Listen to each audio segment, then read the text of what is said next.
Bonjour à tous et à tous, merci de nous avoir choisis pour vous informer les titres de ce bref.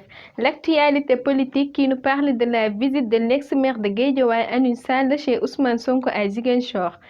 Escroquerie et charlatanisme, un enseignant qui voulait devenir directeur d'école se fait gruger de 6 millions de francs CFA. Dans l'actualité culturelle, le mouvement Culture Binak, Bekay Mbaye Tan Bombe Ibrahima Mbaye Soppe en renfort pour imposer la culture à l'Assemblée nationale. Sauvagement agressé, un garçon de 8 ans a failli être égorgé à Darussalam dans la région de Thiès. Paludisme, Dakar reste une zone à forte prévalence.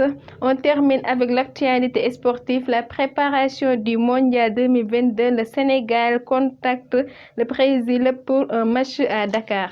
C'est tout pour les titres, les détails c'est tout de suite.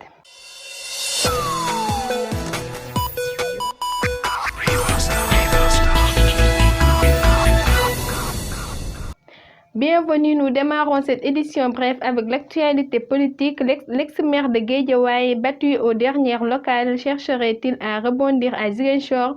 Serait-il en train de se tricoter un destin national en passant par la capitale du Sud?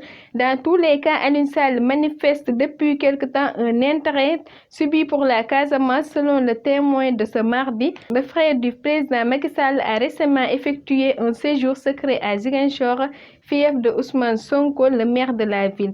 Le journal précise qu'au cours de son séjour, l'ancien édile de Guédiawaye a rencontré plusieurs responsables politiques du pouvoir comme de l'opposition.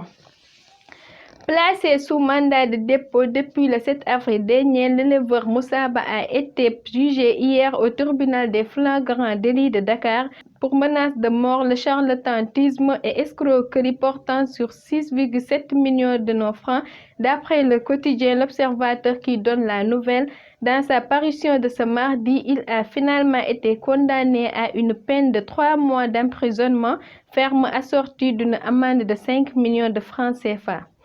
Les élections législatives à venir vont déclencher une nouvelle dynamique sur le paysage politique sénégalais avec la naissance du mouvement Culture Binak. Les acteurs culturels veulent également s'insérer dans le mouvement. Ces derniers veulent mettre fin à l'hégémonie des hommes politiques professionnels pour mieux plaider leur cause. Le mouvement est dirigé par un puissant homme de culture qui préfère pour l'instant rester dans l'anonymat.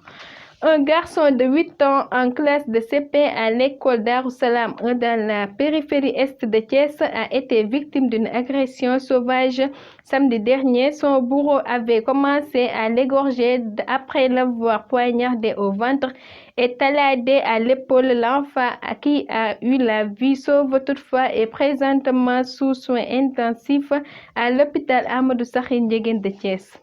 Dans l'actualité de la santé, d'après le quotidien, le paludisme reste encore une question de santé publique.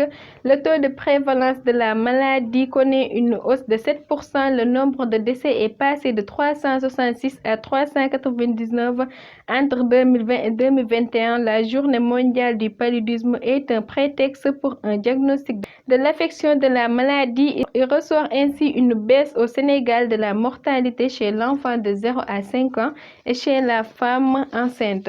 On termine avec l'actualité sportive. Au mois de juin prochain, le Sénégal va renouer avec la compétition un peu plus de 2 mois après sa qualification au Mondial 2022. 3 rencontres sont au programme. Le monde de la lutte en deuil, le lutteur Moussa Dioum, chef de file de l'écurie Parcelles Mbolo, est décédé ce lundi 25 avril des suites d'une courte maladie. Il était hospitalisé à l'hôpital militaire de Ouakam. Le regretté Moussa Dioum sera enterré ce matin à Touba. Paix à son âme. C'est tout pour ce bref, mesdames et messieurs. Merci de l'avoir suivi. Restez fidèles aux autres programmes de la chaîne. Merci de votre confiance.